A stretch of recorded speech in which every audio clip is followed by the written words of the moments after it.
எல்லோருக்கும் வணக்கம். 3ஆம் பாகத்தின் 13வது அத்தியாயம் ராஜோபசாரம்.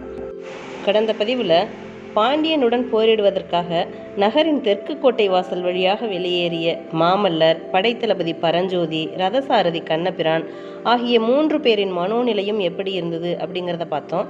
இப்போ 13வது அத்தியாயத்தை வாசிக்கலாம். வாதாபி சக்கரவர்த்தி காஞ்சிக்கு விஜயம் செய்ததிலிருந்து 7 தினங்கள் ஒரே திருவிழா கொண்டாட்டமாய் இருந்தது. ஒவ்வொரு நாளும் நகரின் ஒவ்வொரு பகுதிக்கு 2 சக்கரவர்த்திகளும் விஜயம் செய்தார்கள். தினம் ஒரு கோயிலுக்கு சென்றார்கள். ஒரு நாள் காஞ்சியின் கல்வி கழகங்களை எல்லாம் பார்வையிட்டார்கள். ஒரு நாள் சிற்பக்கலை மண்டபங்களையும் சித்திர சாலைகளையும் பார்த்தார்கள். ஒரு நாள் பௌத்த விகாரங்களுக்கும், இன்னொரு தினம் ஜைனர்களின் கோயில்களுக்கும் சென்றார்கள்.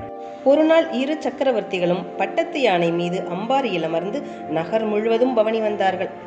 பழக பழக 2 சக்கரவர்த்திகளுக்குள்ளேயும் சிநேகிதம் முதிர்ந்து வந்ததாக தோன்றியது. இந்த சிநேகிதத்தின் பயனாக வருங்காலத்தில் 2 சாம்ராஜ்யங்களும் பெரும் நன்மையடையப் போகின்றன என்று மகேந்திர பல்லவர் எதிர்பார்த்ததுடன் அதை புலிகேசியிடமும் தெரியப்படுத்தினார்.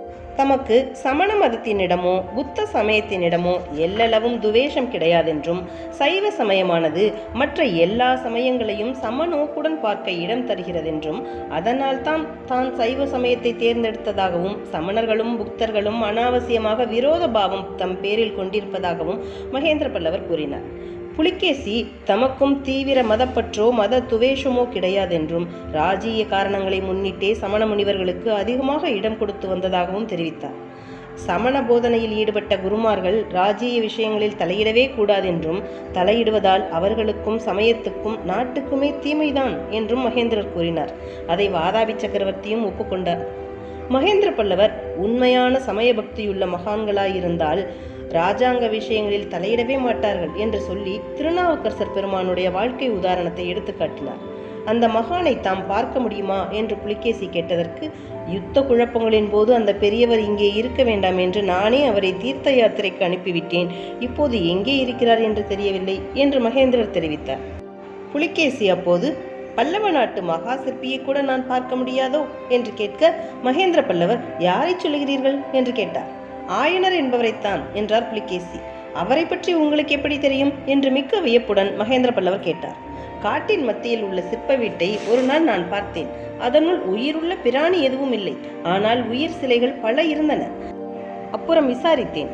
அந்த வீட்டில் ஆயனர் என்னும் மகா சிற்பியும் நாட்டிய கலையில் வல்ல அவருடைய மகளும் வசித்ததாகவும், கோட்டை முற்றுகை காரணமாக அவர்கள் எங்கேயோ போய்விட்டதாகவும் தெரிந்தது. அவர்கள் தற்போது இருக்கும் இடமும் தங்களுக்கு தெரியாதோ என்று வாதாபி சக்கரவர்த்தி கேட்டார். அவர்கள் இருக்கும் இடம் தெரியும். அவர்களை அழைத்து வர அனுப்பியிருக்கிறேன். நாளை கூடும் மகாசபைக்கு அவர்கள் வந்தாலும் வருவார்கள் என்றார் காஞ்சி சக்கரவர்த்தி. அதை கேட்ட புலிகேசி மிக்க உற்சாகமடைந்தவராக காணப்பட்டார்.